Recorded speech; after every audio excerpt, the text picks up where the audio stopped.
ஐயா ஐயா அம்மா 2 பேரும் நீதியில் நிற்கிங்க. 2 பேருமே நிற்கிங்க. ஐயா பார்வதி அம்மா பரமசிவன், ஐயா அம்மா நந்தி பேசுகிறம்மா தாயே. 2 பேரும் பூமியில் 2 பேருமா சுத்தமாக தூயமாக நீதி நியாயத்தை கடைப்பிடிச்சி 2 பேருமே திராசை பிடிச்சி நிற்கிங்க. அநியாயப்பட்டு மோசப்பட்டு அலங்கோலமாக பூமியை பாழாக்கி வச்சுருக்கான் ஐயா. பூமியை பாழாக்கி வச்சுருக்கான்.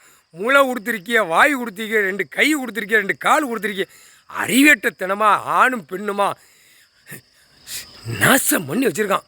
எல்லாம் அனைத்தும் மால் போட்டு கட்டிருங்க ஐயா. மால் போட்டு கட்டினா என்ன நடக்கும்? ஒன்றும் மால் போட்டு கட்டியாச்சுன்னா ஒன்றுக்கு ஒன்று அடி வாங்குவான், ஒன்றுக்கு ஒன்று அடி கொடுக்கும், பிரச்சனைகள் வரும். எல்லா தொழிலுமே 2ஆம் நம்பராக போட்டு பாழாக்கி வச்சுருக்கான். பூரா பூமியை பாழாச்சிருக்கான். அதே மால் போட்டு கட்டிருக்கான். எல்லா தொழில் பூரா கீழே மாற சரிஞ்சு கந்தல் கோலமாக ஆயிரணும். தாயே அம்மா 2 பேருமே நீதி நியாயத்தை திராசை பிடிச்சி நிற்கிங்க. அநியாயப்பட்டு வச்சுருக்கான். அப்போ அதுக்கு தண்டனை கொடுக்கணும். நீதிமன்ற கோர்ட்டு டெல்லி டு தமிழ்நாடு வரைக்கும் மால் போட்டு கட்டிட்டார். அநியாயப்பட்டு உள்ள வரையில் அந்த பேப்பர் வரையில் அவன் குடும்பத்தில் அங்கே ஒன்று விழுந்துக்கிட்டே இருக்கும். குடும்பத்தில் லாயர் நல்லா கேட்டுக்கோ, வழக்கறிஞர்கள் நல்லா கேட்டுக்கோ, மால் போட்டு கட்டிட்டாருன்னா நீ பேப்பர் சீட்டு தப்பாக உள்ள ஆட்டத்துக்கு வரையில் உன் குடும்பத்தில் தாய் தகப்பன் புள்ள பேரம்பேத்தி வரைக்கும் அப்படியே மடிஞ்சிரும். மடிஞ்சோம்னா புரிஞ்சிக்கோ சரியா, அப்படியே தட்டிடுவார். கடவுளை மிஞ்சி நீ நடத்துறியா? நீதி நியாயத்தை இன்னும் பார்க்கலையா? நீ லாயர் எல்லாம் பார்க்கலையா? அப்போ அநியாயப்பட்டு நீ ஓடும் நீ நினைக்க. அப்போ ஒரு மந்திரத்தால் மால் போட்டு கட்டிட்டார். நீ தப்பான பெட்டிஷன் உள்ளே போனால் உன்னுடைய குடும்பம் இப்படித்தான் போகும். கணக்கு போட்டார். பார்த்து போய்க்கோ, பார்த்து வந்துக்கோ. ஆணும் பெண்ணும் நீதிமன்றம்னா என்னன்னு தெரியாத அளவுக்கு இப்போ வருது. ஜென்ரேஷன் பூரா பெண்ணு கூட படிச்சுட்டு வருது, ஆணு கூட படிச்சுட்டு வருது. இப்படியே வீசுது. அதுக்கு என்ன அறிவு இருக்கும்? என்ன தெரியும்? படித்தவனுக்கு என்ன படிச்சிருப்பான்?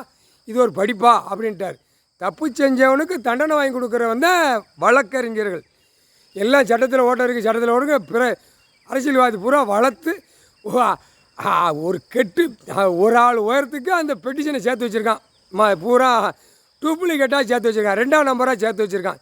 இந்த சட்டை ஓட்டன்னு. அப்போ எவ்வளோ பெரிய விளையாட்டு! அதான் கணக்கு மால் போட்டார். மால் போட்டு கட்டினா என்ன ஆகும்? இப்போ உள்ள ஜென்ரேஷனுக்கு லாயர் வழக்கறிஞர்களுக்கு தெரியாது. புரியுதா?